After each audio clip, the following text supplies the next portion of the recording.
Yes, guys, we're joined by a very special guest, Anthony Haggerty. Anthony, it's a pleasure having you on today. It's a pleasure to be on. How are you? You all right? Yeah, I'm fine, thanks. How are yourself? I'm good. Yeah, I was did my first presenting job on the Axon pod this afternoon, so that went well. So it was good fun. That's amazing. So, let's just get straight into it. So, the first question really is, let's go all the way back to October, where the first Old Firm of the season. Both teams were in good form heading into it. Of course, we bet Ross County 5-0. But heading into the game, I was quietly confident. Obviously, 2-0 defeat wasn't the greatest. What was your thoughts heading into the game? I think heading into it, you like yourself, you had an air of quiet optimism. But once the game had finished, I mean, that was a Celtic team that mustered no shots on target in the whole of that game. Yeah, and I said back at the time, I said that was unbelievable for a Celtic team to play against Rangers and not have a shot at goal. It's almost unheard of, and kind of the start of the malaise, kind of what was happening to Celtic, and it was kind of microscopic of the season back then, but nobody knew that the season was going to pan out the way it did. But the warning signs were there early. You know, they get knocked out of the Champions League by a very average Hungarian side, and then Rangers came to Celtic Park and did that number on them, and they couldn't muster a shot at goal, as I say. So there was warning signs there, and you know, people should have really sat up and took notice then and say, look, there's a problem here early doors, but they didn't. Yeah, no, definitely. And I think another factor of why we didn't play good at all was Odsonne Edouard, I think, was struck with a COVID case. Yeah, so do you think that could have been one of the factors why we didn't have any shots? They had many players out that day, but I'm always of the opinion that you don't need to be able to talk to players to raise their game. It's Rangers. You automatically turn up, or you should. And missing Odsonne Edouard was important, but there are other team players that can score goals and can have a shot at goal. You know, I just feel that performance was absolutely lamentable. You know, it was, and the Celtic fans could not believe what they were seeing that day. You know, but a sign of what was to come for the rest of the season. Yeah, and obviously it was behind closed doors, so that would have came into effect. But it just didn't feel like an Old Firm at all. Scott Brown wasn't really up for it. You could see Alfredo Morelos tapping his head, just stuff like that. I think of the two teams. I think Rangers cope better with not playing in front of a crowd than Celtic. Yeah, but all the teams, every big team had to cope with it this season. You know, some adapted, some didn't. And Celtic were one of those clubs who sadly didn't. Absolutely. Results like that, and you know, and Rangers took full advantage of Celtic not being able to cope. Yeah. Let's go about a month or two ahead to the Betfred Cup game where we played Ross County at home. That's probably a famous game this season where that was the first time where we did see our first demonstrations for Neil Lennon to be getting the sack. What was your thoughts on that game? That was I can't tell what was worse, that game or the first Old Firm. I mean, we got beat 2-0 by Ross County, a team certainly that isn't the best team in Scotland, but it was fair to say that they outclassed us. Oh, Ross County came and, as I said, did a number on Celtic like Rangers did. And also as well, I mean, they parted company with their manager not long after that, Ross County. So it wasn't as if that they were flying high, because they were just as bad as Celtic and down at the bottom of the table. But they came to Celtic Park and they got a fantastic result. And again, as you say, that was a kind of the start of the, you know, people getting on Neil Lennon's back, and you know, the scrutiny now being afforded to Neil Lennon with everything that he did and said and everything that he'd done, and the players copping a bit of flack, and quite rightly so, because they should be beating Ross County at home in the League Cup. but they didn't. And again, another result that was, you could say, catastrophic in the season. And it was early enough to address that slide by maybe doing something, bringing in more players to help Neil Lennon, or as you say, remove him from the situation completely. Yeah, As they watched the season kind of pass them by on that train, but nothing was done. I think they just sort of hoped that Neil Lennon would turn it around, the players would turn it around, and everything would come good. Rather than they weren't even reactive. They should have been proactive as well in seeing this happening and arresting that, but they didn't do anything. Yeah, absolutely. And as well, there was protests after that. Did just sum up the night. Probably not the best way to protest with all the drama caused with the police and the fans. What did you make of those protests? Neil Lennon had to get a police escort. No matter who he is, what he's done, no manager in football should get a police escort out the stadium. How did you see those protests? I thought they were ill-advised. I can understand supporters venting their anger and their frustration. They're not allowed in. The club's not doing well. It was supposed to be this glorious run to 10 in a row. But you can't be throwing fences around and attacking the manager and the players and the team bus. You have to be organised and be better. And whilst I can understand it, I can't condone their actions. And I felt sad that happened, because I don't think the Celtic supporters covered themselves in any glory that night. And you said as well, the situation with COVID breaking the law. Don't forget the fans were breaking the law by congregating at the stadium, so there was that factor as well. So a whole lot of factors came into play that night, but it's still inexcusable for any Celtic supporters to act in that way, regardless of, they would say they're acting in the best intentions, but they saw the season slipping away as well, and frustration and anger got the better of them. Yeah, no, 100% agree with you there. A long period after another Old Firm defeat back in January, we played Ross County again with no hope, no confidence. The league was gone, and we somehow got beat again at Dingwall. And the only positive to take from that game was Neil Lennon did eventually get sacked. Should have been much, much more earlier, but what did you think of that game? It would have been nice if we did get some clarity and some white smoke before, but wasn't the case. How did you see that game? I think that was just a tipping point, wasn't it, for Neil Lennon and his regime. I think by then the supporters had had enough, the board had had enough, but it was too little, too late. And there'll be two sides to this story. Neil Lennon will eventually come out and tell the truth about what happened in the season. The fact that the 10 season just came crashing down around his ears. He's not entirely blameless, Neil Lennon, and neither are the players. But I think he could have been helped more by those upstairs at Celtic, and everything just came to a head that night in Dingwall. Not only had you lost in the League Cup to Ross County, but you went to Dingwall and you lost as well. And this was a club that you'd already beaten 5-0 at the same place. So it's results like that. Managers lose their jobs because results are not great. So I think it came to a point where Neil Lennon had to go. And whilst that's sad to see any individual lose their job, I think at that time it would have been the most popular outcome for a majority of the Celtic supporters.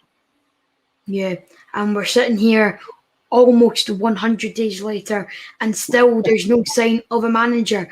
However, there was news today that Eddie Howe could be the next Celtic manager within days. That is certainly great news, probably the best news we've heard since the whole saga came about. What do you make of it, and do you think we will get Eddie Howe? Well, I think it's all pointing towards Eddie Howe now, and it's a question of when for Eddie Howe, not if. And I made the point on the podcast today to say, see if Celtic are really in tune with their supporters and really care about them, they should announce it tomorrow, because it's the 25th of May, and the 25th of May is a day synonymous with Celtic's history, because in 1967 on the 25th of May they won the European Cup. So I think there's a nice piece of symmetry there in it. And I said, if they were really on the ball, the PR department should do this. They should have a picture of Eddie Howe and a picture of Jock Stein and put under Eddie Howe, reboot, rebuild, and put under Jock Stein, remember. And then that's how you market a new manager tomorrow. If you're clever about it and your PR are on the ball, that's how I would do it if I was in the PR department. If it is Eddie Howe, which a lot of press speculations now, it's kind of football's worst kept secret. So if Eddie Howe can be appointed later in the week, why can't he be appointed tomorrow on a date that the Celtic fans hold very dear to them? And I think that would be a wonderful thing to start this reconnection and start the rebuild tomorrow, 25th of May. It seems logical, but then again. Yeah, absolutely, yeah. There's been some Celtic fans saying that now it's going to be some relief instead of celebration. I know Amy said that today on a Celtic State of Minds.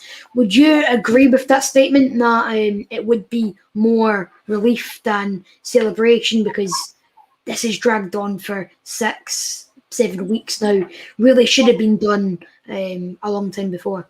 Oh, well, I'll give Celtic the benefit of the doubt and say that these deals take time, and if you want to get Eddie Howe and the supposed Bournemouth backroom staff that they want, then they've had to wait to such times where all those guys are available. And I get all that, and it will come as a relief, but it will also be a celebration of joy, because I also think that Eddie Howe's probably the top calibre manager that Celtic could have got. He's a top bar manager, in my opinion. My humble opinion, he's the top bar manager available that they could have got. Yeah. And if Celtic have gone out and recruited Eddie Howe, which it looks like they have done that, then you have to turn in and say to the board, hopefully they've called that right. Yeah. I do think he's an outstanding managerial candidate, and he has a lot to offer, and he maybe come to Scotland and do what Brendan Rodgers did and reinvent himself up here and win things and become, win silverware, become a trophy winner, and he might enjoy it, and he might stay for a while. That's the hope. But it became a kind of long, protracted saga and drawn out affair. But if the end game was to get Eddie Howe to be the new manager of Celtic, then it will be worth the wait, I think. Could be wrong. But. But it would be a very, very kind of emotional. It would be very emotional if they were to announce it tomorrow, because obviously 25th is when we won the European Cup. So don't get me wrong, there would be some Celtic fans definitely quite emotional about that. But the last topic on today's broadcast is the prospect on the return of fans. Now, as yourself, a journalist, how do you see the return of fans? How will that kind of plan out? Do you see it being kind of 10,000 then 15,000, or do you think it'll be straight 40,000? Oh no, I think it'll be a phased returning of fans, and it'll be a welcome return to the players as well. We saw the FA Cup final and the kind of glorious scene with Leicester winning it, but it was just great to see a football match with a few thousand fans in the ground, and I think that'll be the same with in Scotland at the Euros. They're going to experiment with having a few, possibly 10,000 fans, I think, stuff like that. So it would just be great to see fans back in the ground, but safety is of paramount importance.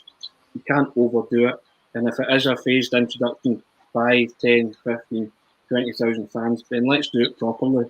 Let's adhere to all the safety measures, but the bottom line is we have to get fans back into football stadiums, because this season it was football, but not as we know it. And and I think players and supporters suffered to go in that way. I think players couldn't feed off the energy that the fans bring, and fans suffer by not being able to get into football stadiums to see their heroes. And nobody wants that to drag on any longer than it should. But for safety reasons, if it's a phased return, then do it properly, and then before you know it, there will be massive crowds again, and that will do everybody. That'll be good for the soul of everybody, I think. Yeah, no, definitely.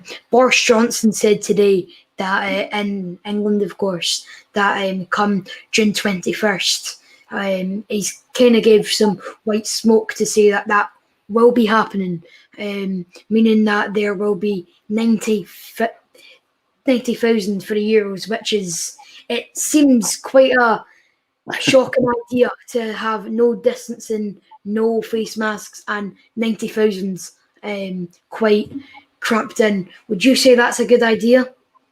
I wouldn't be up for that at all, but the government seem to think they know best, and only they can call it the way they see it. And if they make mistakes, then a lot of people will be punished again because of that. So I think you'd be careful what you wish for, Boris, in that sense. And I think a phased return would be more sensible. But it's a prestigious tournament. It's been held in England and Scotland and Wales. So they want to portray to the world that everything's fine. But football has to adhere to health and safety, just like everything else in life. It's not a special case. So Yeah. I'd be pretty much against 90,000 people cramming into Wembley under these circumstances. But if the government are telling you, and they've got the science and all the experts at their disposal, and if they're saying it can happen, then okay. If it happens, then you know the consequences if it all goes wrong. So we'll see what happens. Yeah, I do agree there, because it can certainly cause a lot of controversial disruption. It can even cause a full lockdown if 90,000, especially with 8 games, I think, Wembley will be hosting. So it's certainly a huge gamble. But the final question I would like to ask you today, going back on Celtic's rebuild, if you had one player you could sign right now for the rebuild next season, who would that be? That's a tough question. You know what? I think I kind of think that Celtic regret not signing John McGinn at the time. Yeah. And he's now going on to be a fantastic footballer for Aston Villa. Yeah, if they had a chance to sign someone like McGinn again, I would snap your hand off, because I'm being realistic. If people say, "Oh, sign Sergio Aguero," and somebody like that who's a free agent, but they would never be able to afford someone like Sergio Aguero. But I think Celtic rue the time that they couldn't get the John McGinn deal over the line. I think he's gone on to prove why. And if he ever became available again, he was within Celtic's price range, I would certainly have had him in the team. I think there's a big hole missing there where John McGinn could have played, and I would have liked to think that John McGinn would come to Celtic at some point. Yeah. And I'm being realistic with that question, because we all want to sign Messi, don't we? We all want to sign Ronaldo or Phil Foden or Kevin De Bruyne. We all love watching these world-class players do their thing. But if you're being realistic, that's a player I would love to have seen it. And I think that moment sadly passed them by. But if it was ever to come up again, I think Celtic should snap their hand off, because I admire John McGinn, the way he's took his career to great heights. Yeah, well, that answers certainly some words of wisdom. But no, it's been a pleasure having you on today, Anthony. Hope you enjoyed it. Oh, great. Loved it. So thank you very much. And it's been a pleasure to speak to you as well, and privilege as well. Thanks very much. No worries at all. Everybody watching, please do give it a thumbs up and subscribe for more content like this. I will see you guys in the next one.